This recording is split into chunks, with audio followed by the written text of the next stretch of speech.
Look at all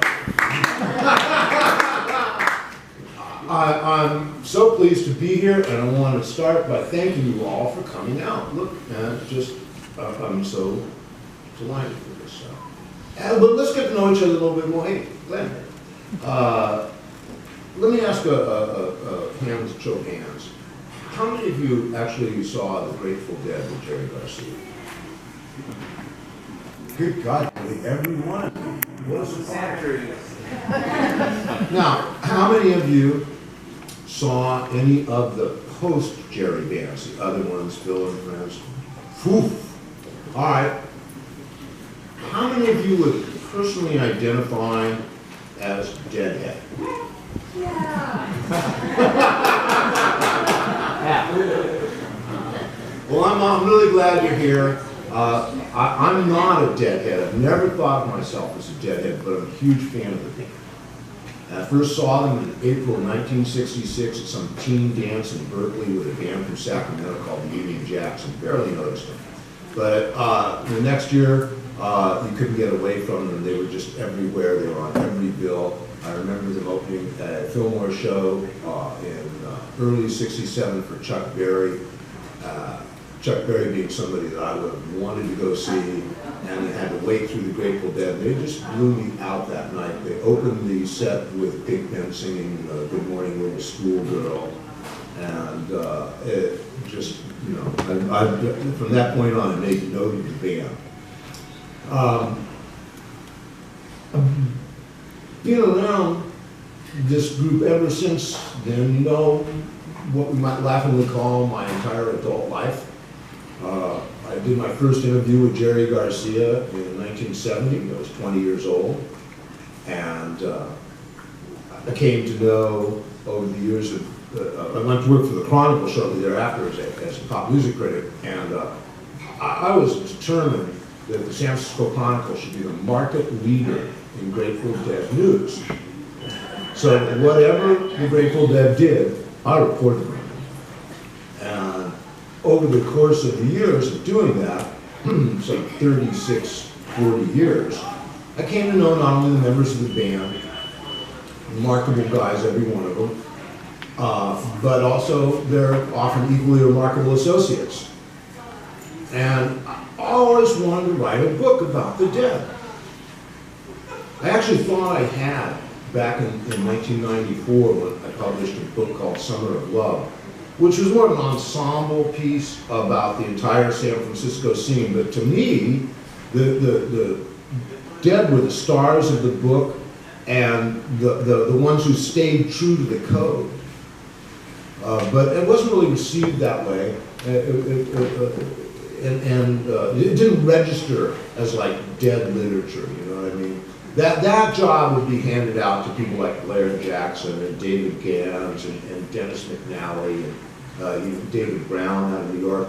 And these guys have done an extraordinary job of researching and writing about not only the band and its history and its music, but the vast cultural phenomenon that's associated with it. And I'm like, so where am I going to squeeze a book in there? It didn't seem like that was going to be something I would do. When Jerry died, I swung into a lot of coverage, not just about the funeral and the memorial and all that, but I wanted to track what these guys were doing. The other members of the Dead, Bob Weir, Phil Lesh, Mickey Hart, and Billy Kreutzmann. And right away, I picked up that they were going through this immense drama. And whatever I covered, whether it was Phil's Christmas show or Mickey's Euro Disco CD or Rat Dog, Bobby's first solo band, I was well aware that the context in which this was taking place was deep, dark, personal tragedy, occasioned by grief. To me, it's amazing, but I saw it, so I know it's true. Everybody in the Grateful Dead was taken by complete surprise at Garcia's death. I don't know why.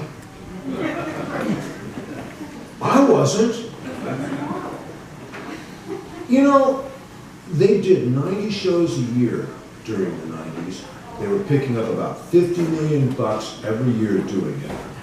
And they didn't really think about the resources that they were using. I heard people talk about it back as early as like 92, 93, when they were still just like, oh my God, we can't believe how many people are paying to see us. You know? Yet, there it was. I mean, they were absolutely stunned. And each one of these four guys believed that Jerry Garcia was their best friend. They held no such illusions about each other.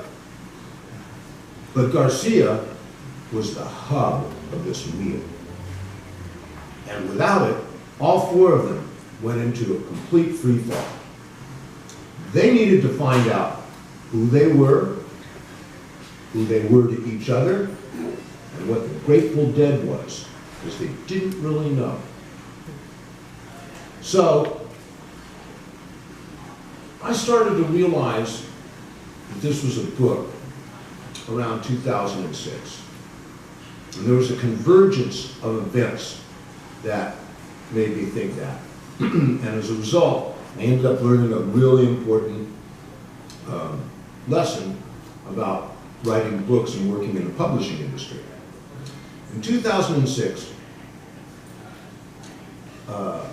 Ramrod died. Ramrod was their long-standing road manager, and outside of Jerry Garcia, probably the most Grateful Dead person of the Grateful Dead. And his death was a huge loss, and like 48 hours later, a moving van showed up in Nevada and took all the band's tapes down to Burbank to live in a temperature-controlled warehouse owned by Warner Brothers, who had licensed these tapes that had been the band's most prized possession. And at this point also, the four guys weren't even speaking to each other. So I thought, oh man, the door just slammed shut. Time to write a book.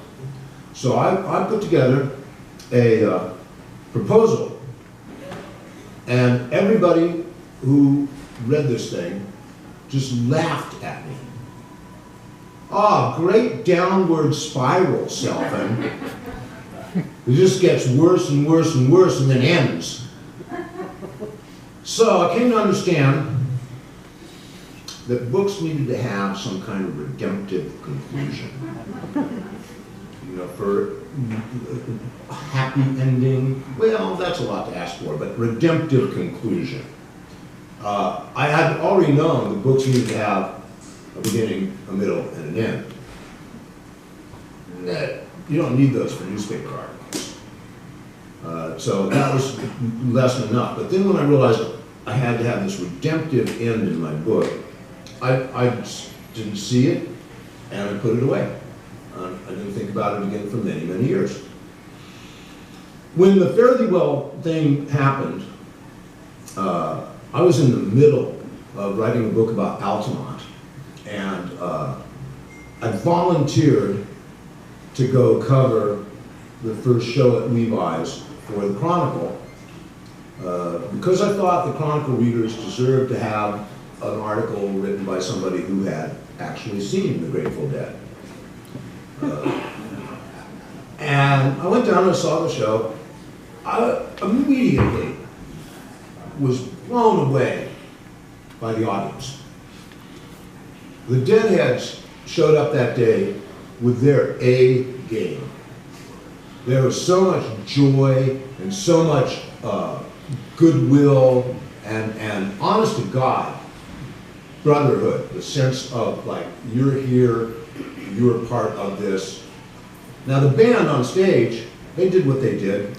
Some was great, some wasn't so great, some was just sort of medium.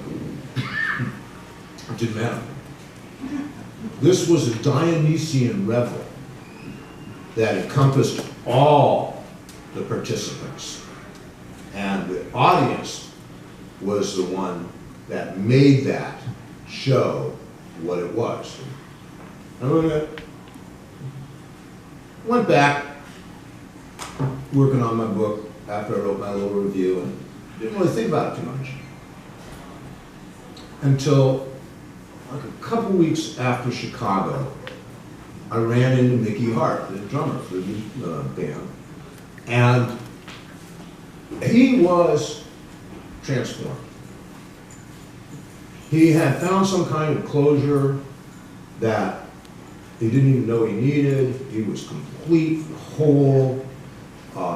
It was just extraordinary to be around him that evening and talk about this and get this feeling, because I've certainly been aware of the angst of the last 20 years, and this was angst-free. And I realized, redemptive conclusion. But what am I going to do now? I've got this proposal in my computer, and I'm in the middle of writing an Altamont book. Fortunately, I was able to interest my friend Pamela Turley into picking up and writing the proposal, revising my work and turning it into something that we sold to a publisher and got this book deal. So we moved forward together, and she's here tonight. I'd like you all to meet her. And she has a few words to say. Would you please welcome my co-author, Pamela Turley.